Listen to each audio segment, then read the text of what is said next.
Bismillahirrahmanirrahim. Assalamualaikum warahmatullahi wabarakatuh. Alhamdulillah, innal hamdalillah nahmaduhu wa nasta'inuhu wa nastaghfiruhu wa na'udzubillahi min syururi anfusina wa min sayyiati a'malina. May yahdihillahu fala mudhillalah wa may yudlil fala hadiyalah. Asyhadu an la ilaha illallah wa asyhadu anna Muhammadan abduhu wa rasuluh. Rabbis shrahli sadri wa yassirli amri wahlul 'uqdatam min lisani yafqahu qawli, amma ba'd. Alhamdulillah, kita panjatkan puji syukur kehadirat Allah SWT, yang mana pada kesempatan ini kita masih kembali diberikan kekuatan oleh Allah untuk melanjutkan kajian-kajian kita, terutama kajian Al-Quran. Ini adalah salah satu nikmat ya, di mana di sela-sela libur kita, di sela-sela aktivitas kita ya, pada saat libur justru kita meluangkan waktu untuk terus berinteraksi dengan Al-Quran, yaitu dalam hal ini mentadabburi Al-Quran. Shalawat serta salam semoga senantiasa tercurah kepada Nabi kita, Nabi Muhammad Sallallahu Alaihi Wasallam, yang berkat jasa beliaulah kita semua mengenal Islam, kita semua mengenal Al-Quran, dan mudah-mudahan kita semua adalah orang-orang yang dapat syafaat kelak di hari kiamat. Amin ya rabbal alamin. Baik, alhamdulillah kita sudah sampai di ayat 12 ya. 102 maaf. Surat Al-Baqarah 102 ya. Jadi ini masih bercerita tentang orang-orang ya Yahudi ya, orang-orang Yahudi, di mana di sini di ayat 102 ya akan kita pelajari pada kesempatan ini. Menurut mufasir ini ditujukan kepada Bani Israel yang hidup pada zaman Nabi Muhammad, yaitu di Madinah. Ya, kita lihat di sini. Semua sudah buka Al-Qur'annya? Ya, buka ya. Kita awali. Bismillahirrahmanirrahim. Wattaba'u, dan mereka mengingkari matatlus syayatin, apa yang dibaca. Wattaba'u, dan mereka mengikuti matatlus syayatin, apa yang dibaca oleh setan-setan ala mulki Sulaiman, pada masa kerajaan Sulaiman. Nah, jadi ini Sulaiman adalah salah satu nabi ya dari kalangan Bani Israel ya. Jadi Sulaiman ini adalah anak dari Nabi Daud ya, dan termasuk jajaran ya dari sekian ratus bahkan ribu nabi-nabi yang diutus oleh Allah untuk kalangan Bani Israel ya. Makanya salah satu kelebihan Bani Israel itu kalau kita lihat di ayat-ayat sebelumnya itu, salah satunya adalah Allah lebihkan bangsa atau Bani Israel itu ya, salah satunya dengan dihadirkannya nabi-nabi yang termasuk Nabi Sulaiman yang punya kerajaan gitu ya. Kalau nabi-nabi kayak Nabi Muhammad kan diberikan kerajaan gitu ya. Nah, ini kalau kita baca sejarah, Nabi Sulaiman adalah salah satu nabi yang diberikan kerajaan oleh Allah ya, diberikan mukjizat di mana bisa berbicara ya dengan binatang ya, terus bisa berjalan di angin gitu ya. Nah, inilah salah satu kelebihan Nabi Sulaiman, dan juga ini kelebihan yang diberikan Allah kepada Bani Israel, yaitu dengan adanya nabi-nabi yang diberikan kerajaan ya. Bahkan di ayat sebelumnya disindir ya, Allah mengingatkan kembali kepada Bani Israel, ya Bani Israil azkuru nikmati alaikum ya. Jadi ya Bani Israel, ingatlah nikmat-nikmat yang aku berikan kepadamu. Nah, salah satu nikmatnya itu tadi ya, diberikannya banyak nabi ya. Jadi orang-orang Israel, Bani Israel itu diberikan banyak nabi, tapi mereka selalu membunuhnya, mengingkarinya, membunuhnya gitu ya. Jadi itu.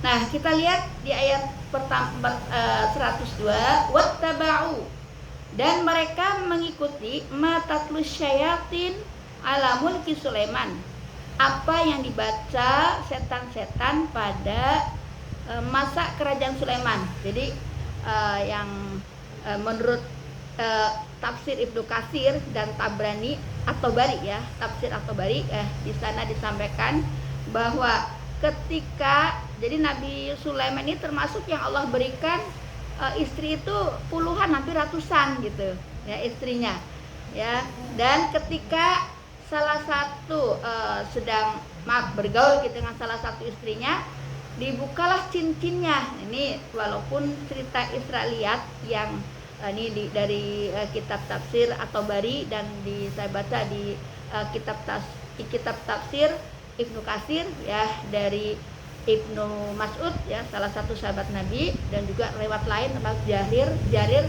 Nah, di sana diceritakan bahwa ketika Nabi Sulaiman sedang berhubungan dengan salah satu istrinya, cincinnya dibuka gitu. Ya, cincinnya dibuka. Nah, pada saat itulah ya setan masuk dan mengambil cincin itu.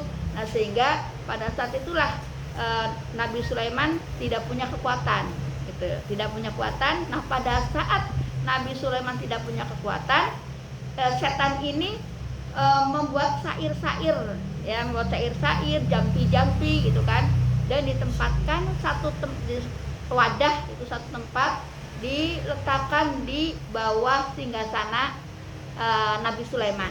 Itu cerita, walaupun ini cerita Israiliyat, artinya cerita-cerita dari orang-orang Bani Israel, tapi untuk membuka wawasan gitu ya. Nah, ketika kembali lagi kerajaannya itu kembali lagi ke Nabi Sulaiman dan tidak lama wafat.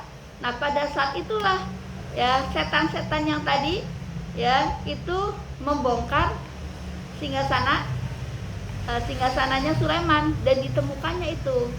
Ini kronologi atau asal mulanya sihir-sihir jampi-jampi yang bahkan sampai sekarang berkembang gitu ya. Itu sumbernya dari sana ya, cerita ininya. Nah, akhirnya pas dibongkar ya, ternyata karena memang tadi kan sebenarnya mereka yang punya cerita, punya rencana dari setan-setan tadi kan ya. Jadi dibuka di bawah singgasana yang dibuka dan ditemukanlah tadi ya jampi-jampi atau bacaan-bacaan ya, atau ayat-ayat setan yang dikumpulkan oleh setan itu sendiri yang diletakkan di bawah kursi atau singgasana Sulaiman ya. Nah, akhirnya mengatakan bahwa ini loh, setan tadi mengatakan inilah yang dibuat oleh Sulaiman untuk dia itu bisa menguasai kita, menguasai dunia, menguasai makhluk gitu kan. Nah, ini sehingga menjadi orang-orang yang setelah Nabi Sulaiman wafat ya, ada sebagian kafir ya kan, jadi kafir termasuk jin atau setan yang kafir itu termasuk yang dipengaruhi oleh pengaruh-pengaruh itu. Jadi berkesimpulan, oh ternyata ini ya Nabi Sulaiman itu sihir ya, penyihir gitu. Padahal itu memang sudah dikemas oleh mereka ya, setan-setan tadi ya, yang menghimpun jambi-jambi itu di satu tempat ya, yaitu di bawah kursinya atau singgasananya Sulaiman ya, yang akhirnya mereka tuduhkan itu semua adalah perbuatan Nabi Sulaiman, padahal mereka sendiri gitu. Makanya di sini mereka itu jadi orang-orang Yahudi pada masa Nabi Muhammad ya, bahkan sebelumnya itu bukan mengikuti Taurat, mengikuti Injil, mengikuti Al-Quran. Mereka justru mengikuti tadi yang ayat-ayat setan tadi ya. Itu seperti itu. Wama kafaro, dan tidaklah kafir. Ini sanggahan ya, Allah memberikan sanggahan kepada orang-orang Bani Israel yang menuduh Nabi Sulaiman adalah kafir karena menggunakan ayat-ayat setan dalam melaksanakan roda kerajaannya ya, atau menguasai manusia dan jin pada saat itu. Jadi wama kafaro, dan tidaklah kafir Sulaiman ya, Sulaiman itu, walakin, dan akan tetapi asyaitoni ya, setan-setan itulah kafaru ya, yang kafir ya. Jadi yang kafir itu bukan Nabi Sulaiman, tapi yang kafir itu adalah setan ya. Bagaimana kita lihat sebelum ayat ini ya, di ayat awal, terutama di ayat 30 ya. Wa id qala rabbuka lil malaikati inni ja'ilun fil ardi khalifah qalu ataj'alu fiha may yufsidu fiha wa yasfiku dima wa nahnu nusabbihu bihamdika wa nuqaddisu lak qala inni a'lamu ma la ta'lamun ya. Jadi ketika Allah berfirman kepada malaikat bahwa akan menurunkan atau menciptakan khalifah, maka malaikat tidak setuju. Nah, dan di saat itulah nanti prosesnya menjadikan iblis menjadi kafir. Jadi yang kafir itu ya iblis, setan gitu, bukan Nabi Sulaiman gitu ya. Di wama kafara Sulaiman. Jadi yang katakanlah bahwa dan tidaklah kafir Sulaiman itu, yang kafir ya iblis-iblis itu, setan-setan itu gitu kan. Yang dimana di cerita sebelumnya setan itu menggoda Nabi Adam sehingga keluar dari surga ya. Yu'allimun, mereka mengajarkan manusia, an-nasa, kepada manusia, sihra wa ma unzila 'alal malaikaini biba bila Harut wa Marut ya. Jadi ini ceritanya ketika Allah menginformasikan atau berfirman ya kepada malaikat ya akan diturunkannya khalifah, yang malaikat merasa keberatan karena dengan diturunkannya malaikat diciptakannya manusia akan buat kerusakan ya, di ayat sebelumnya. Dan nyatalah ya, jadi ketika Nabi Adam diciptakan, dari awal sudah ada pertumpahan darah, yaitu peperangan antara anaknya ya, si Qabil dan Habil gitu kan, awal adanya pembunuhan. Nah, akhirnya malaikat menghadap ke Allah, ya Allah, betul kan ya mereka diciptakan bertumpah darah, ada pembunuhan, permusuhan gitu kan. Akhirnya malaikat mengirimkan Allah mengirimkan dua malaikat ya. Di sini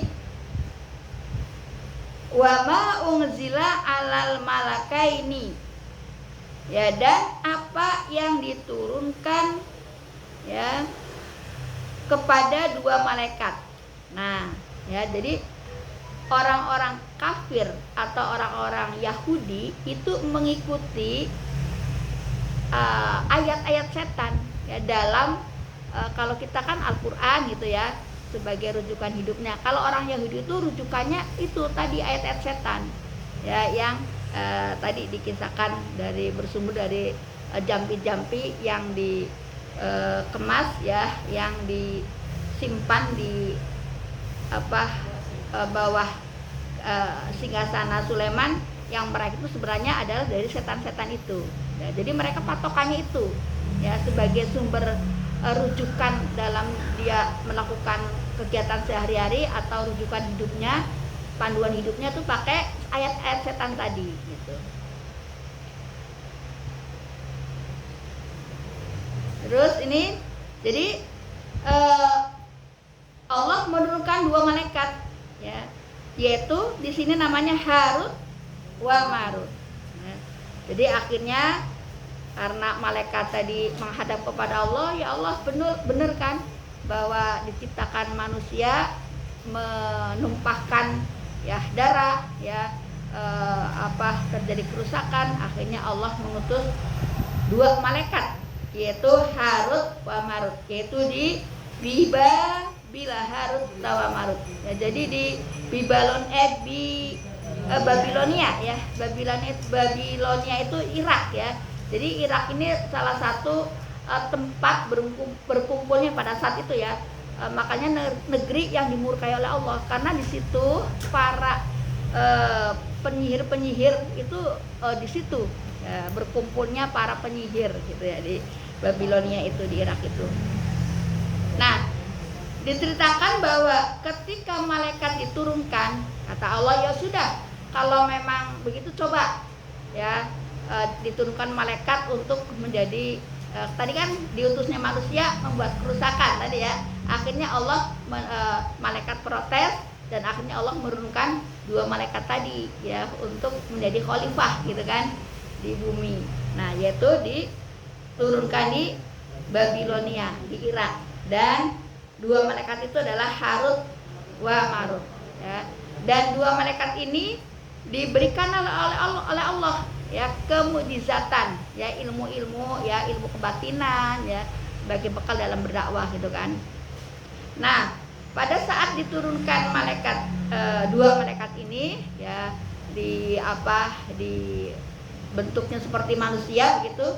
Nah, akhirnya di situ ketemu seorang wanita cantik ya, diceritakan wanita cantik ini mengajak malaikat ini untuk mendustakan Allah atau berbuat syirik ya. Tapi malaikat tentunya sudah tahu ya nggak mau gitu kan, tapi dirayu lagi ya, diajak berzina juga nggak mau gitu ya. Akhirnya diajak minum minuman keras gitu, ceritanya seperti itu ya. Akhirnya karena terus didesak gitu kan, 2 malaikat ini akhirnya terpedaya ya, dia minum arak yang memabukkan, dan dari minum arak itulah akhirnya berbuntut dengan maksiat-maksiat lainnya, termasuk dengan berzina dengan wanita itu ya. Inilah kalau kita lihat sekarang dampak kerusakan yang ditimbulkan dari pemabok itu dampaknya panjang, bukan mabok doang, betul nggak ya. Jadi mabok itu bisa berujung pembunuhan,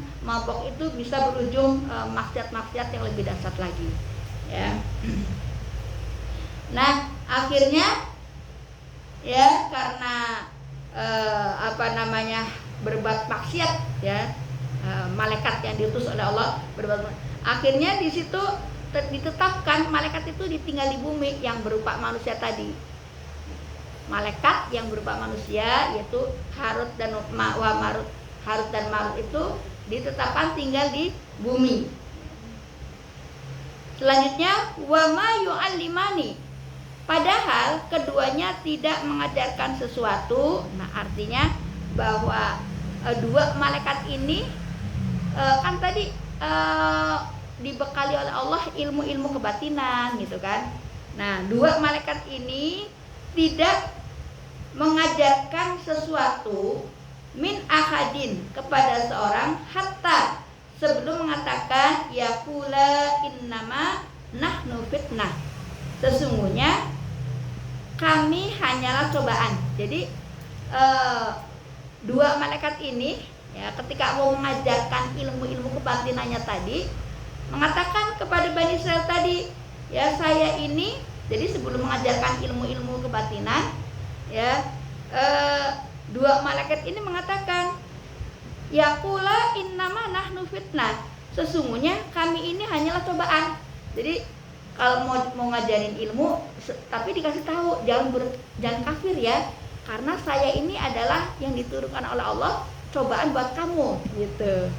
Jadi seakan-akan kalau saya ajarin ilmu ini tapi jangan buat untuk kerusakan ya, jangan dibuat untuk kerusakan, jangan dibuat untuk menjadi kafir, karena ini satu cobaan buat kamu yang Allah turunkan, begitulah kalau bahasa kitanya ya.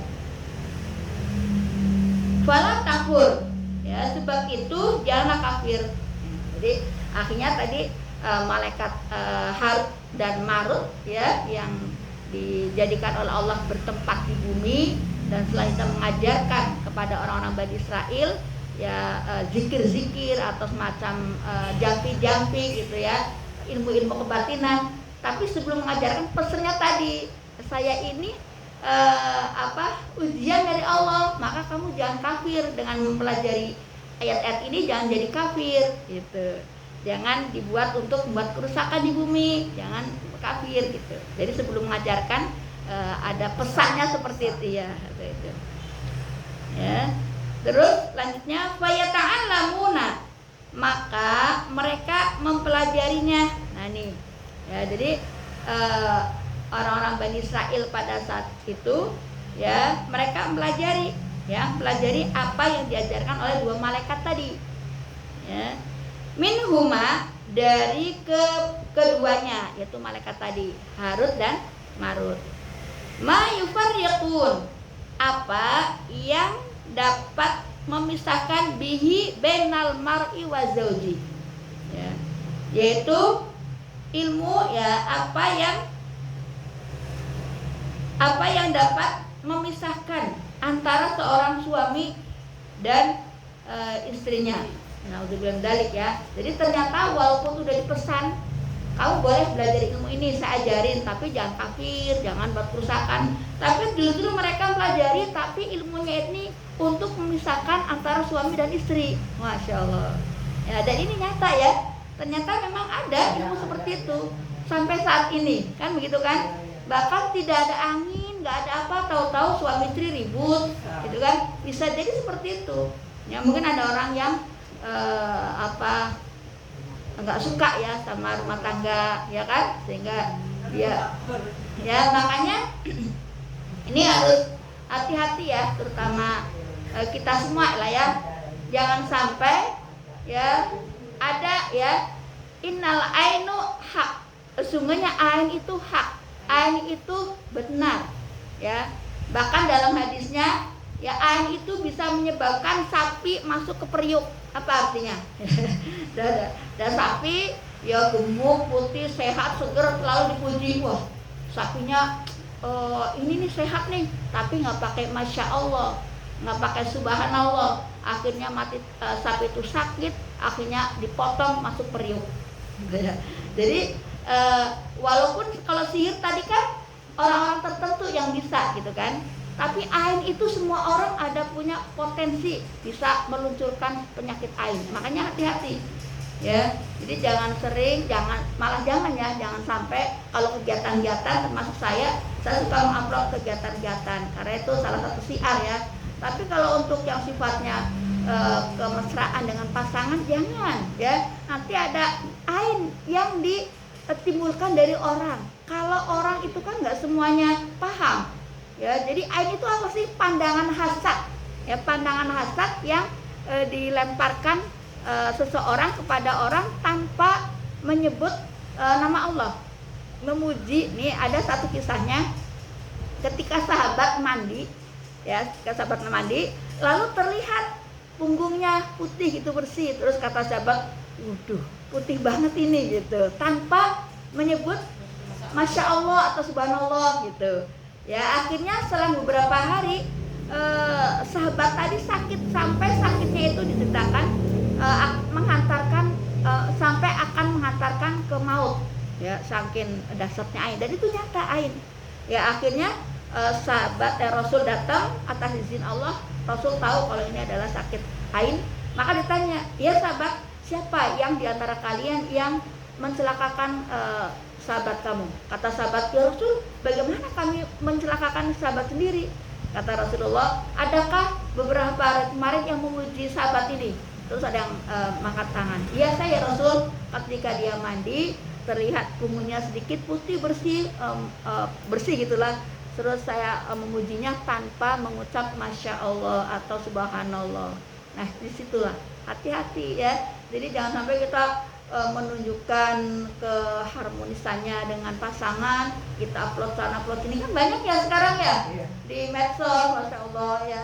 Jadi kayaknya, lah ini kan untuk menjaga, ataupun bisa jadi dengan orang-orang kita cintai, ya, misalnya memuji anak, jangan sampai lepas dari awalnya menyebut nama Allah. Masya Allah, anak Umi pinter misalnya, ya.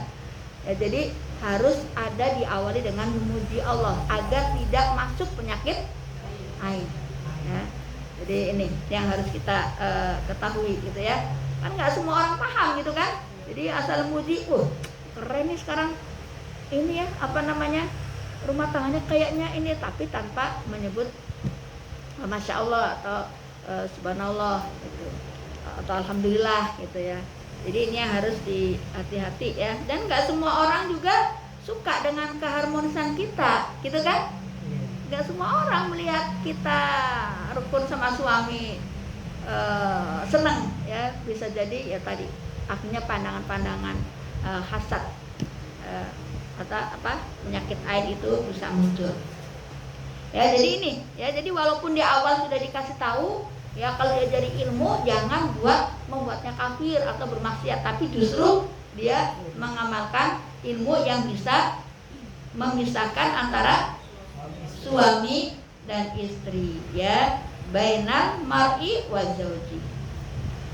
Wa mahum, mereka tidak akan bidzorina, dapat mencelakakan bihi, ya, dengannya, min ahadin, ya, seseorang pun illa biidznillah, ya, walaupun ada penyakit ain, ya, atau tadi macam-macam jampi bacaan setan gitu ya, ayat-ayat setan itu tidak akan, ya, mencelakakannya, ya, seseorang kecuali atas izin Allah, ya. Makanya kita selalu menjaga diri dari hal-hal yang kita tidak tahu, gitu kan?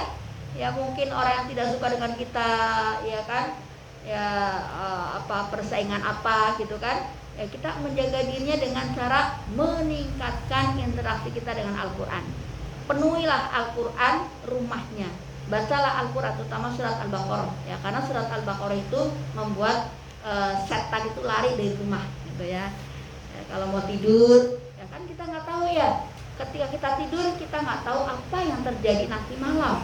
Ya, ketika kita badan tidak berdaya, dalam keadaan lelap, ya kan, atau ada maling kah, atau ada ular kah, atau ada kompor yang belum dimatiin, atau listrik, hal-hal yang kita nggak tahu, ya, atau bahkan makhluk-makhluk yang kita juga nggak tahu, gitu kan. Makanya kita dianjurkan membaca 30 ayat kursi, gitu ya. Jadi menyerahkan semuanya kepada Allah. Jadi tidur tapi penjagaannya sudah minta sama Allah.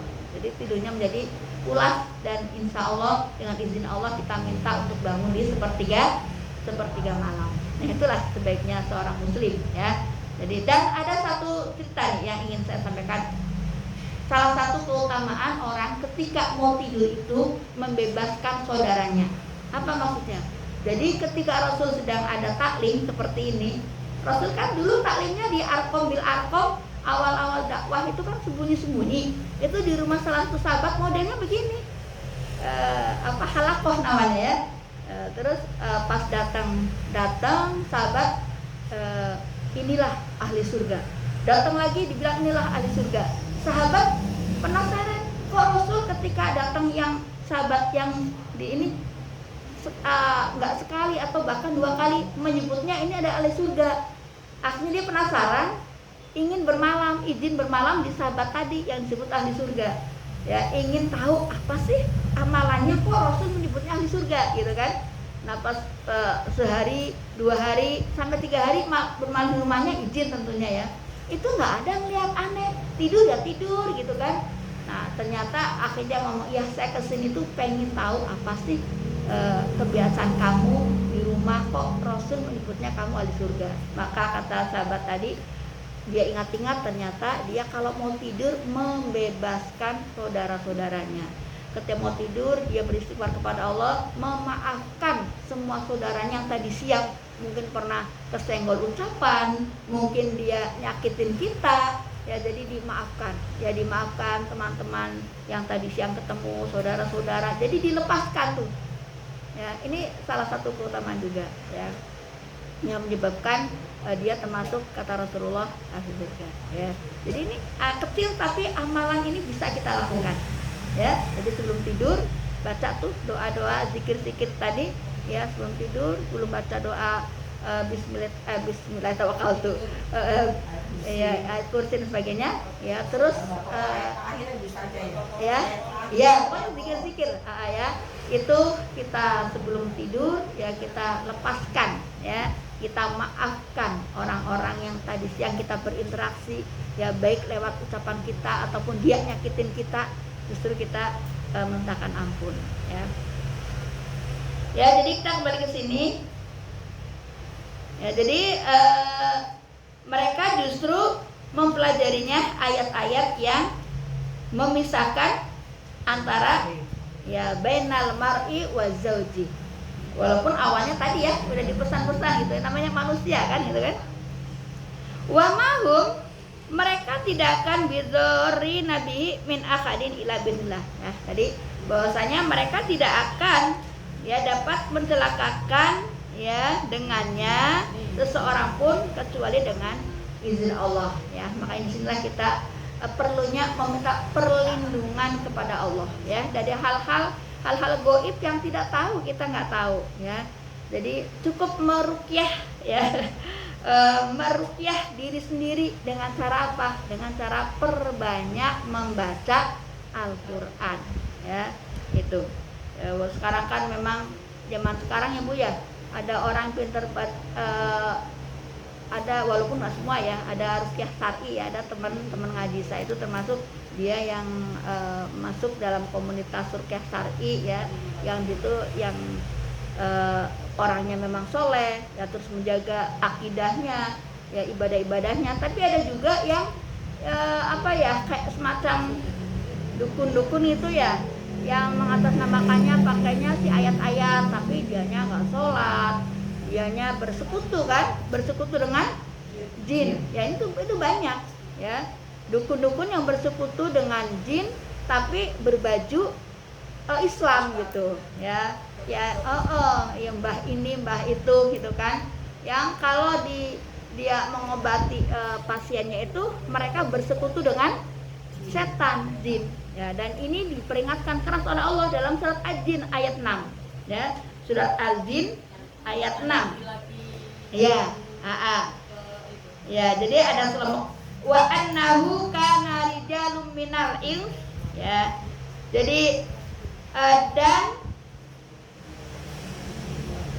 sesungguhnya ada wa annahu kana rijalun minal ins ya, dan sungguhnya ada rijal, beberapa orang laki-laki, minal ins ya, dari manusia, yang uzu nabi rijal ya, yang meminta perlindungan ya kepada beberapa laki-laki, minal jin, dari jin.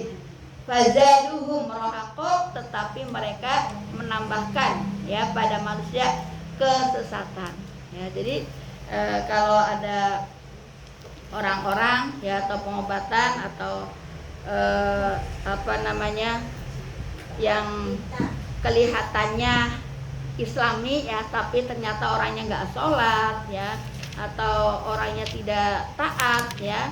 Nah, ini perlu diwaspadai ya, pasti mereka bersekutu dengan jin. Nah, jadi jin-jin itu, ayat-ayat setan itu, yaitu dari sejarahnya tadi kan. Nah, mereka mengajarkan sihir-sihir. Di ayat, masih di ayat 102 ya. Di ayat, nah nih, wa yata'allamuna, mereka mempelajari ma yadurruhum ya, sesuatu yang mencelakakan ya. Jadi tadi kan mencelakakan, bisa merugikan orang lain ya, memisahkan suami dari istrinya gitu kan. Dan ini sebagai contoh saja ya, hal-hal buruk lainnya banyak ya, dari sihir-sihir ya, bisa merugikan orang lain ya. Misalnya di sini apa sih namanya, pesugihan atau lain gitu ya, banyak kan ya yang bersekutu dengan jin, model-model begitu. Yang disebutkan ini satu, ini mewakili saja ya, salah satu keburukan dari ayat-ayat setan itu ya. Ma yadur wa yata'allamuna wa yata'allamuna, mereka mempelajari ma yadurruhum ya, sesuatu yang mencelakakan ya. Tadi memisahkan laki-laki dan perempuan, suami dan istri, atau banyak lainnya, itu contoh saja. Wala yanfa'uhum, dan tidak memberi manfaat kepada mereka. Jadi artinya buat mereka sendiri ya tidak ada manfaatnya, itu ayat-ayat setan tadi gitu. Walaqad alimu ya, dan sungguhnya mereka sudah tahu. Walaqad alimu, dan sungguh mereka sudah tahu. Lamanistaro, barang siapa membeli menggunakan sihir itu, malahu ya, malahu fil akhirah, ini saya di akhirat tidak akan mendapat min khalaq, keuntungan. Jadi sebenarnya mereka tahu ya, orang-orang Yahudi tadi yang belajar ilmu-ilmu tadi ya, mereka tahu ya, dengan belajar itu mereka nggak akan mendapatkan keuntungan nanti di akhirat gitu ya. Dan ini salah satu kekaguman orang-orang Yahudi ya, ketika Nabi Muhammad kok tahu gitu kan. Ini kan salah satu dialog antara Nabi Muhammad dengan orang Yahudi yang di masa di Madinah itu kan ya. Jadi orang Yahudi di Madinah itu ya digambarkan ceritanya oleh Rasulullah seperti ini atau dengan wahyu ya.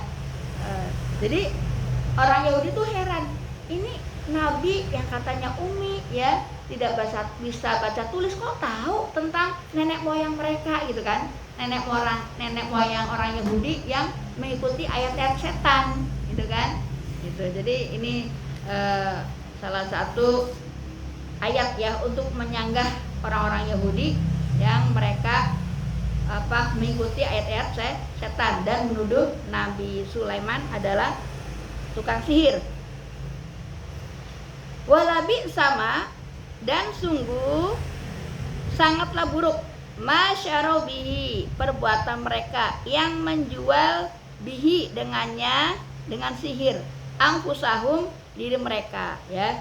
Jadi perbuatan orang-orang Yahudi yang mempelajari sihir-sihir tadi ya, itu perbuatan yang menjual diri, perbuatan mereka yang menjual dengan sihir. Jadi mereka kan sebenarnya sudah dikasih wahyu kan, artinya nabi-nabinya Nabi Musa, dan sebelum Nabi Musa kan mereka orang-orang Yahudi kan banyak dikasih nabi, dan nabi itu dikasih sukuf-sukuf, lembaran-lembaran atau ayat-ayat Allah yang menjadikan dia agar selamat, tapi dia justru mengambil jalan-jalan mengikuti ayat-ayat setan. Berarti kan rugi kan, menjual diri gitu kan. Dengan ayat-ayat setan tadi, orang udah ada pedomannya, ada Al-Qur'an, ada Injil, ada Taurat, kenapa pakainya sihir-sihir tadi? Itu bacaan mantra-mantra tadi. Gitu.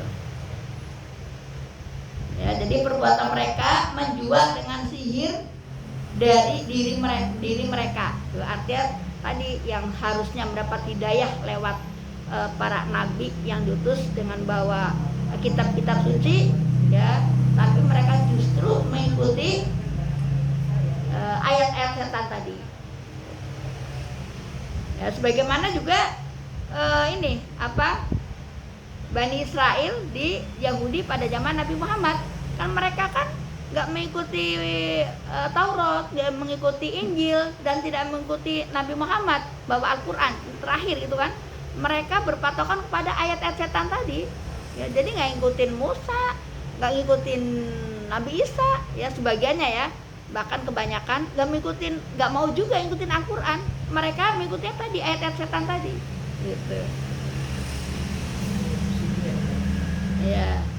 Laukanu ya'lamun ya, sekiranya mereka tahu ya. Jadi orang-orang Yahudi tadi walaupun mereka itu sebenarnya menukar hidayah dengan sihir. Kalau mereka tahu, laukanu ya'lamun ya, sekiranya mereka tahu, itu termasuk perbuatan itu rugi gitu. Perbuatan itu merugi ya, sekiranya dia tahu bahwa perbuatan itu merugi. Ayat 103, walau annahum, dan jika mereka amanu, beriman ya. Jadi walau annahum ya, jadi ini orang-orang Yahudi di Madinah ya, sekiranya mereka itu beriman ya, ketika Rasul membawa kitab Al-Quran yang disampaikan kepada orang Bani Israel di Madinah, terus mereka beriman gitu kan.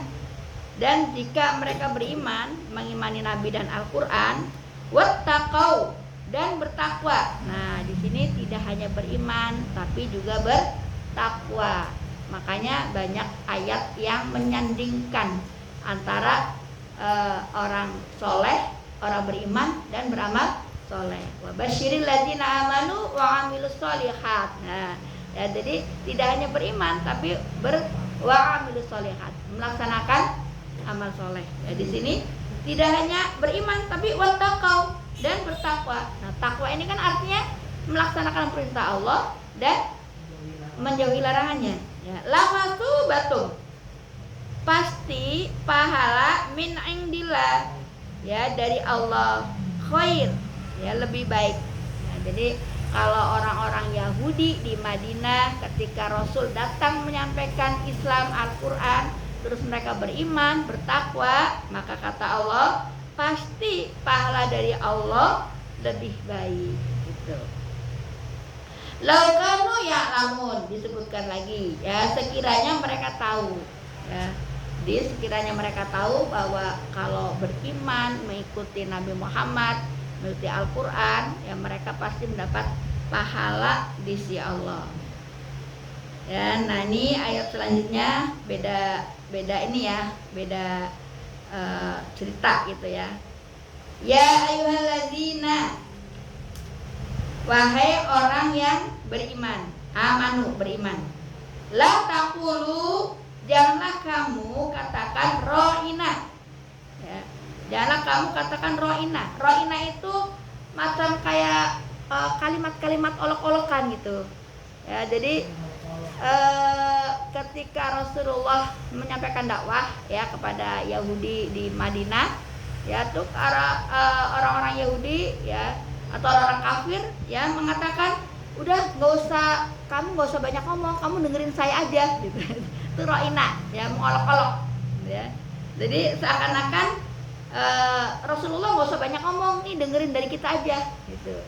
Orang-orang kafir itu begitu, ro'ina, olok-olokan, bahwasanya mereka saja yang menyampaikan sesuatu itu kepada Rasul nggak usah banyak ngomong gitu, bahasa seperti itu ya, di olok-olok itu.